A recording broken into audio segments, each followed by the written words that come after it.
Oshkosh Media is government programming on GovTV, community programming on Life TV, and community radio on Oshkosh FM 101.9. Welcome to the City Manager's Report, a look at city updates and a preview of the next Oshkosh Common Council meeting agenda.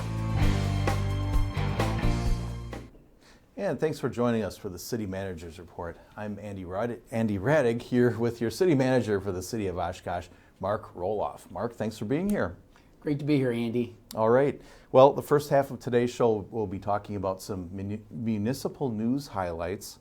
And then in the second half, we'll come back after a short break and talk about the upcoming agenda for the Tuesday, March 23rd Common Council meeting. So if I can get my words straight here today, Mark, we'll be in good shape. So we've got a lot of different topics to talk about. So COVID-19, various things relating to that. For vaccine information, folks can talk to their healthcare provider or pharmacy, but there are also some other resources available. Oh, absolutely. And, of course, we want you to check the Winnebago County Health Department's website. Right. Also to find out where you are in the eligibility line, because that has been changing. And, make sure that whatever group you may qualify to be in, if you can sign up, then get in line, because there are, times when things are slower, faster, and if you can get yourself in line and they can let you know when there's something available, they can help you. But I think your healthcare provider or pharmacy are probably where you're going to get the best chance of getting a vaccine. So, but you got to get in line first. So check out the county website. I think you'll get a lot of good information there. Mm-hmm. Right.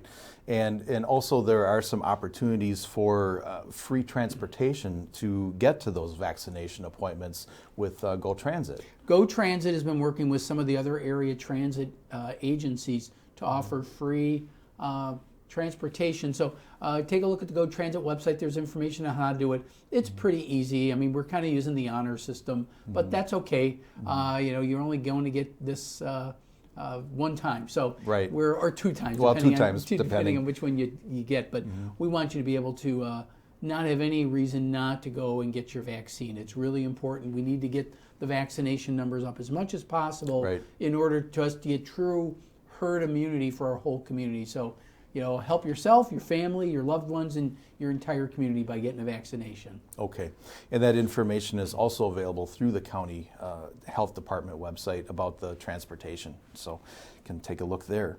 And then our meetings, government meetings, public meetings will be virtual format through April, I understand. Yeah, that's still the plan. I know Council's going to talk about it a little bit on Tuesday, but the idea is that we wanted to get notices out because there are certain public notices we need to do. So right now we've scheduled everything through April as virtual. Okay.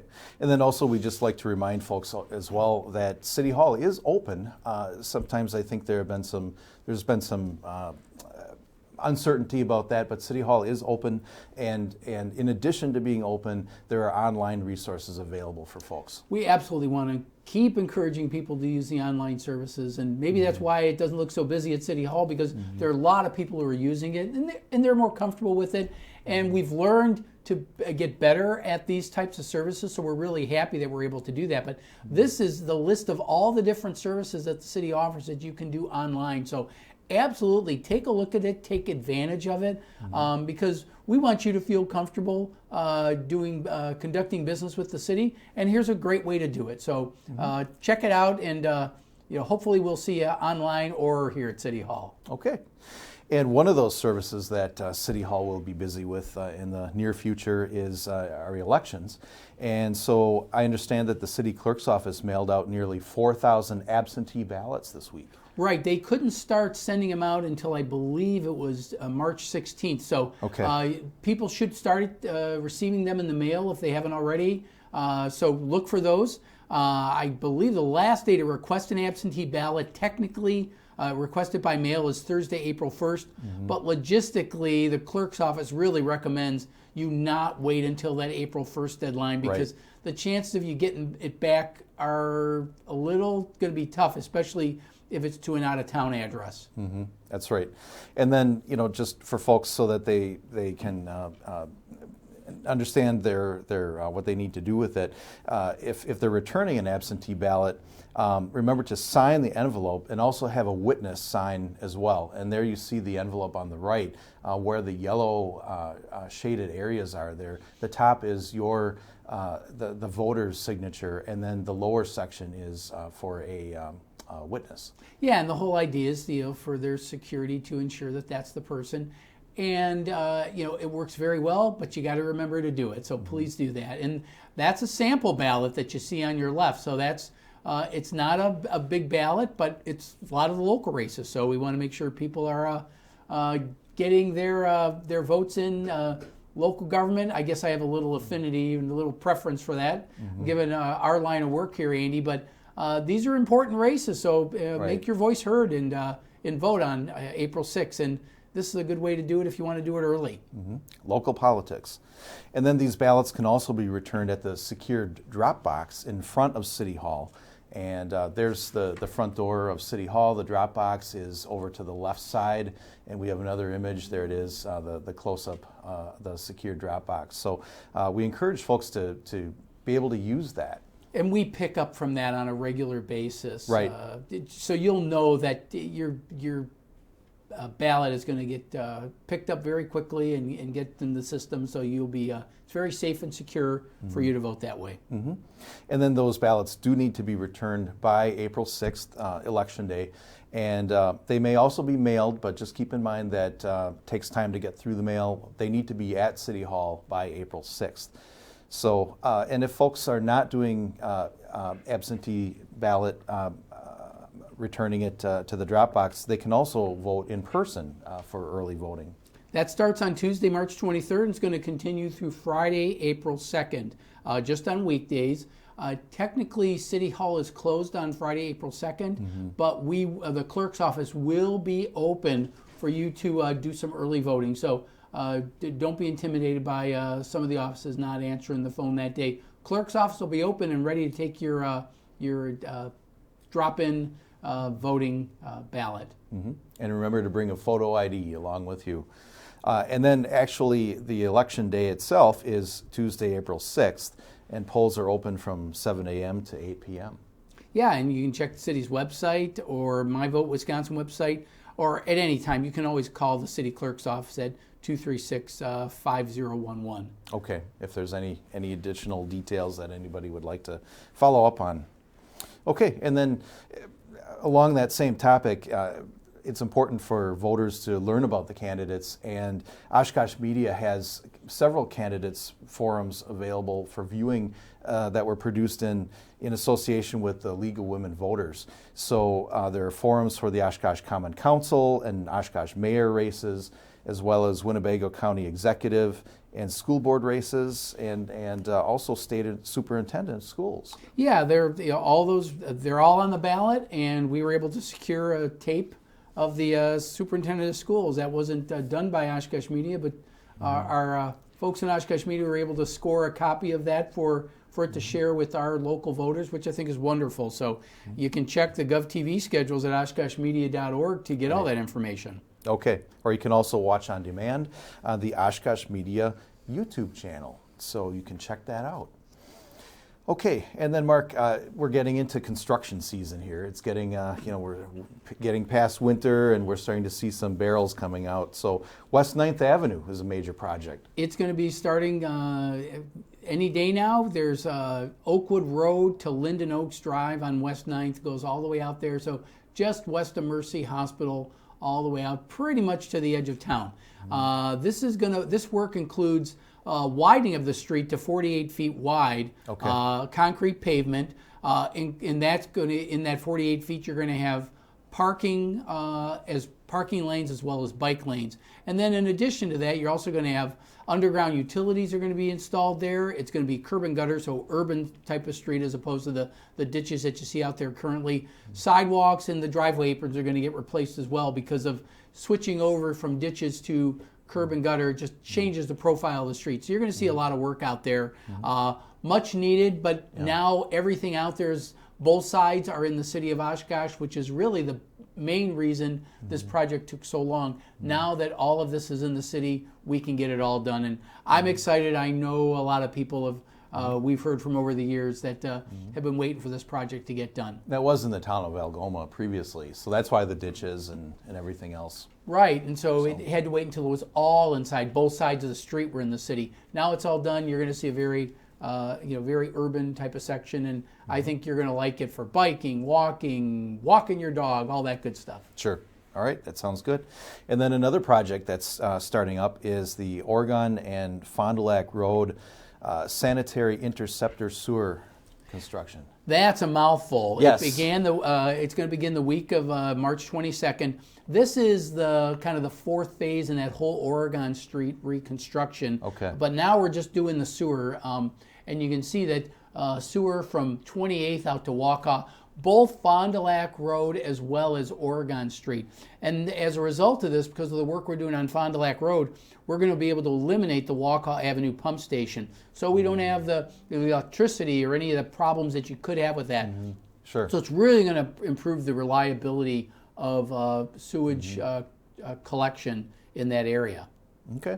And then I understand as well that there'll be some closures of the roads at some point, but there'll be signage to indicate those closures. Yeah, the project's going to be lasting through November, so you want to keep an eye on it and look for the signs. They will change as the project evolves, but it's important to keep an eye out for that. And of course, you can get a regular project update emailed right to you. Just send an email. I'm not going to read that email address. You just cut and paste it or copy it or something like that. But that'll get you on the subscription list that will send you a weekly update on what's going on, and That's you'll right. know exactly what happened the past week and what's coming up in the following week. It's a great service that our Public Works Department provides for people who are interested in this stuff.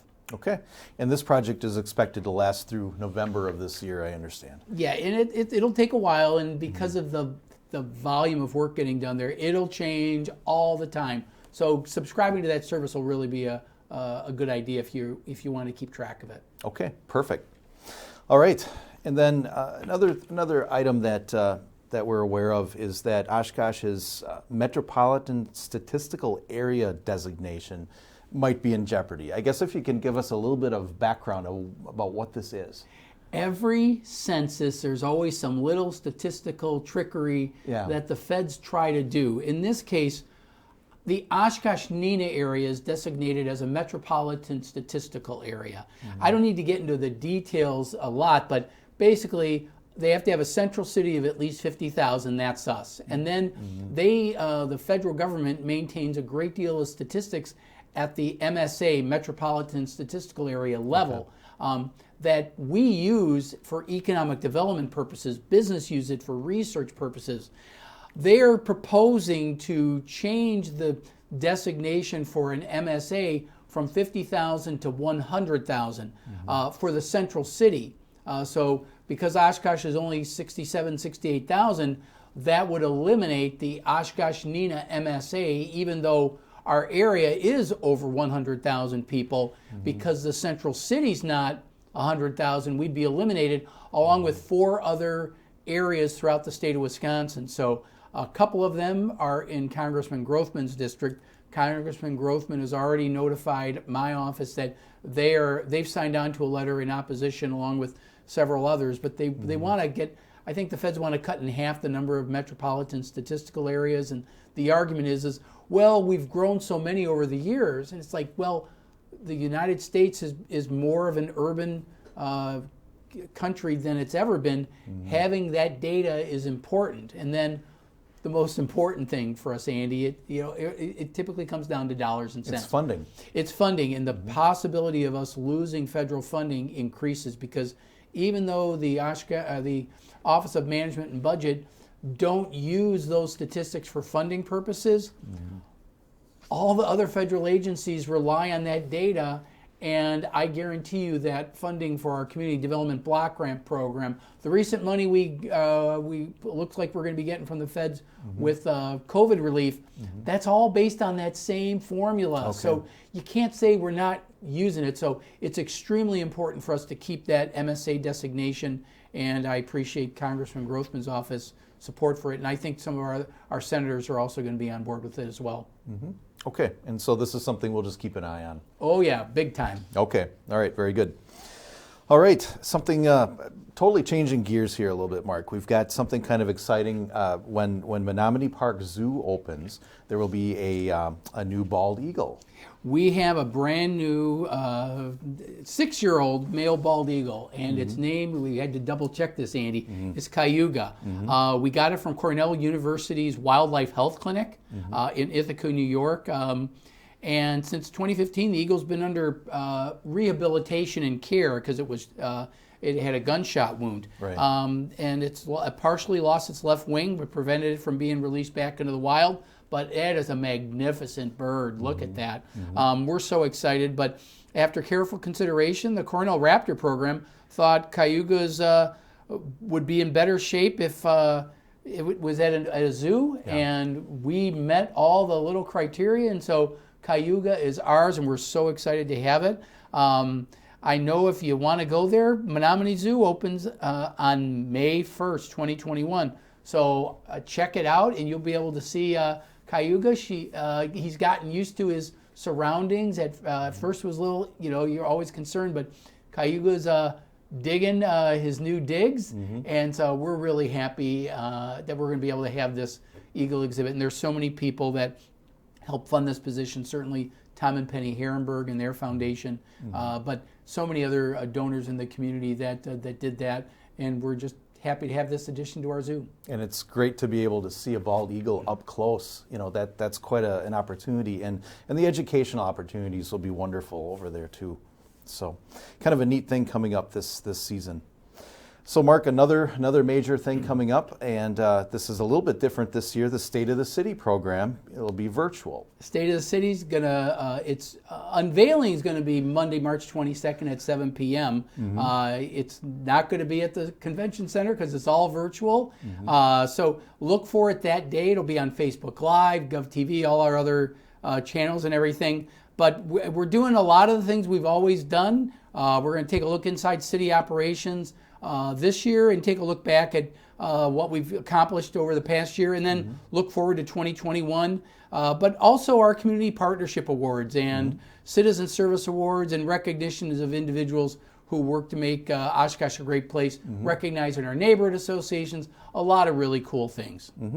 Right, and as Mark mentioned, the Oshkosh Media Facebook page is kind of the hub where you can go to look at the event there, but the program will also be simulcast on Monday the 22nd at 7 p.m. on Oshkosh Media GovTV, Spectrum 10, UVerse 99, Oshkosh Media channels on Roku, Amazon Fire TV, Apple TV, and live streaming on oshkoshmedia.org. So don't miss it, Monday at 7 p.m. And we'll be looking for that. Okay, well, Mark, I think it's time to take a short break. And when we come back, we'll take a look at the agenda highlights from the upcoming Tuesday, March 23rd Common Council meeting. So stay tuned. We'll be back right after this short break.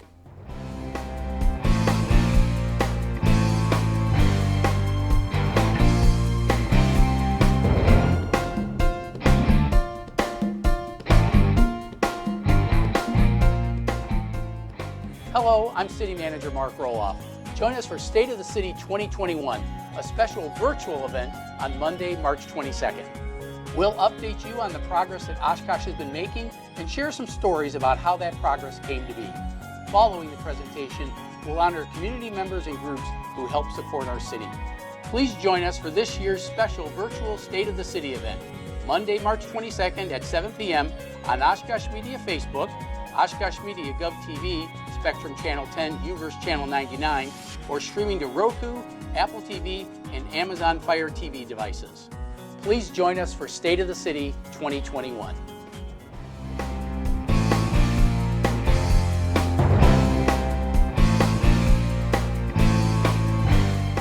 And welcome back to the City Manager's Report. I'm Andy Radig here with City Manager Mark Roloff. So the upcoming meeting will be on Tuesday, March 23rd, 6 p.m. live on GovTV.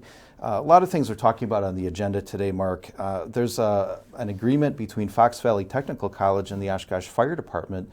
I believe this is a cost-effectiveness measure. Yeah, it's regional hiring process that Fox Valley Technical College, their fire science program, works with all of the area fire departments to do a testing hiring process so we can all observe, think of the NFL Combine where they take a look at everybody. We're taking a look at all of the students who are going through the programs and identify people that work best in our environment and look for their skills and everything. Happy that the technical college is working very closely with us to make that happen.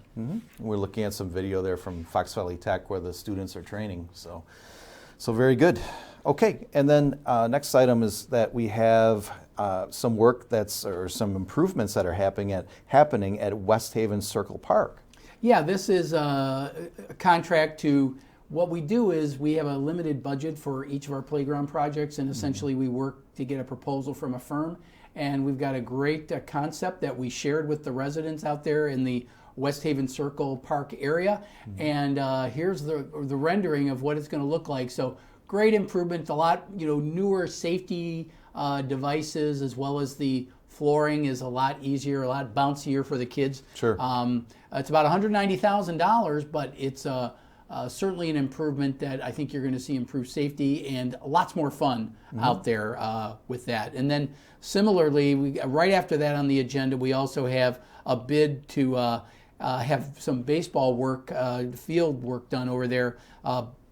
I got to say that we're so blessed to have some great baseball organizations in town. They pledge a certain amount of money every year per ball player to go into a fund, and they're funding about $40,000 of this $179,000 project. So we really appreciate the cooperation of our ball leagues to make that happen. So you're getting two improvements over at West Haven Circle Park at the same time. So it will be a little dusty over there this summer, but once this work is done, it's going to look great.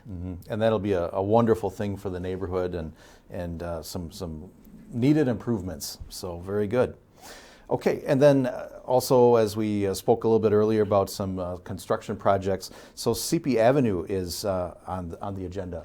That's our third big one. We've already talked about Oregon Street and West 9th, but CP Avenue from Bowen Street east to the lake, effectively Lake Street specifically, but that whole area, which is, if you've driven out there, you know exactly, it's in some rough shape. It's a little rough. But our older areas of town need this attention. We certainly want to have. It's great to have new areas of town, but for families that are buying their first home, they need a more cost-effective area, and these areas offer some very affordable housing, and they deserve great streets too. So getting CP done. This is a complete reconstruction. So we're going to redo the sidewalks, redo the curb and gutter, all the utilities underneath. Some of these utilities are over 100 years old, Andy. It's amazing. So we really do need to get those things done. We're happy to be working with the Department of Public Works to get this done. They've had neighborhood meetings. The neighbors are aware this is going on, but we just want to remind somebody, if you want to head down to the end of CP and take a look at the lake, maybe you want to pay that visit in the next couple weeks or wait until next year, because it'll look great when it's all done. Well, and that was one of the original parts of Oshkosh, so it's no wonder that those utilities need a little work, I think. Yeah, they need a little TLC, as they say. And this project's $3 million, the contractor cost, but it's still well under budget. We get these projects done a little early, bid them out earlier, and we get a little more competitive bidding, and that's one of the things our Public Works Department strives to do, because we get the contractors lined up early in the season, and they offer a lower rate to get that work into their base group of projects for the year. So we did all right on the price. Okay, excellent. Okay, and then another, changing gears a little bit again, we have some interesting things coming up at the Oshkosh Public Museum. There's a lot going on at the museum. There are. Before we can get to the one that's on the agenda, We have got a great set of exhibits going on this year. Currently, there's the toys from Star Wars that are on display and everything. So we're looking forward to that. And then this summer is going to be the Titanic exhibit with a little twist on Wisconsin. And then this winter for the Christmas season, it's going to be White Christmas, the movie with Bing Crosby and Danny Kaye and who else is in that one? My wife's going to be so displeased with me, but all the White Christmas movie, Irving Berlin's song and whatnot. So looking forward to that. There'll be an exhibit there. We're going to be one of the first cities in the country to have this exhibit, and a lot of kudos to Museum Director Brad Larson for pulling that off and getting us in line for this. So spring, summer, and fall, we're going to have some great exhibits over at the museum. We do a lot to accommodate. All you got to do is call, make a reservation. We'll get you in there where it's not too crowded, not too busy, so you'll be able to have a very safe experience to go to the museum. Right. We want to make it pleasant for everybody, and we think you'll enjoy it. All right, very good. Looking forward to that for sure. So we've got a full year of programs over at the Oshkosh Public Museum. And then next on the agenda, Mark, quite a bit of upcoming events, special event approvals, and among them is looking forward to having Waterfest come back this year. The special event application is on the agenda, and we've worked with the Waterfest folks to do what they can to limit the attendance, to keep it safe, but also to make it successful. It has to be financially successful. So we've reached a tentative agreement with them, and we're presenting it to council to limit the attendance prior to July 1st at 4,000, which is about 50% capacity. It's an outdoor venue, so we think that 50% capacity is acceptable. And then after July 1st, as things improve, we expect them to continue to improve, put a limit of 6,000, which is just slightly under 75%. We think we can get it done safely and effectively and make it enjoyable for everybody. And I know a lot of people are missing outdoor events, and this will be a great welcome back to Waterfest. Right, I would say so. And watch for more information about that as well. And then, Mark, also, I know that there was a workshop with legislators on March 11th. Do you have some follow-up from that? Yeah, there are several things. A couple of the items that were discussed with the legislators were, one had to do with transitional housing for people getting released from prison and making sure that the state's contractors are doing their job. And the council members were very clear with the legislators that they need to get the Department of Corrections to be a little more responsive to the concerns that the neighbors have out there. We also talked about the state budget, and one of the things that the council's asked me to talk about is the Municipal Services Payment Program, which is supposed to reimburse the city for police and fire costs for all the state-owned facilities. I think the legislators were surprised to find out that, when there's a crime over at the prison, we investigate it. That's not something that is done by the prison guard. So we do a lot of work out there. And finally, the discussion of a potential sales tax for municipalities. My prediction, based on what I heard from the legislators, is that's probably not likely in the short run, but I think we need to have that conversation for the long run. Okay. And then very briefly on the agenda, there's some discussion about the American Recovery Plan. We still really don't know a whole lot about that yet, I understand. Right. That's the federal program that identified some funds for local governments. The numbers that I'm seeing is it's close to $21 million. I believe it's $20.9 million for the city of Oshkosh. And obviously people are like, well, what are you going to do with all that money? And that is a lot of money. We have a lot of needs, but the first thing we need to find out is what's eligible, because we can develop a whole laundry list of things that we'd like to see, but we really need to find out what's eligible and allowed. So I'd ask people to be a little patient. I'm actually having a meeting with the National League of Cities soon to get some information, and hopefully by Tuesday I'll have a little more information, but stay tuned. We'll get some information out. Okay, we'll be looking for that. Well, thanks for being here, Mark. Appreciate it. Always a pleasure, Andy. Okay, very good. Again, that Common Council meeting is coming up on Tuesday, March 23rd. You can watch that live on GovTV, which is Spectrum Channel 10, Uverse Channel 99, and streaming on YouTube and OshkoshMedia.org. Or you can listen to it on the radio on Oshkosh FM 101.9, which is also online and on the TuneIn Radio app for phones and tablets. And you can also use your favorite streaming device to watch in high definition, including Roku, Amazon Fire TV, and Apple TV. So again, thanks for joining us today, and join us again in 3 weeks for another City Manager's Report. Stay safe and stay well.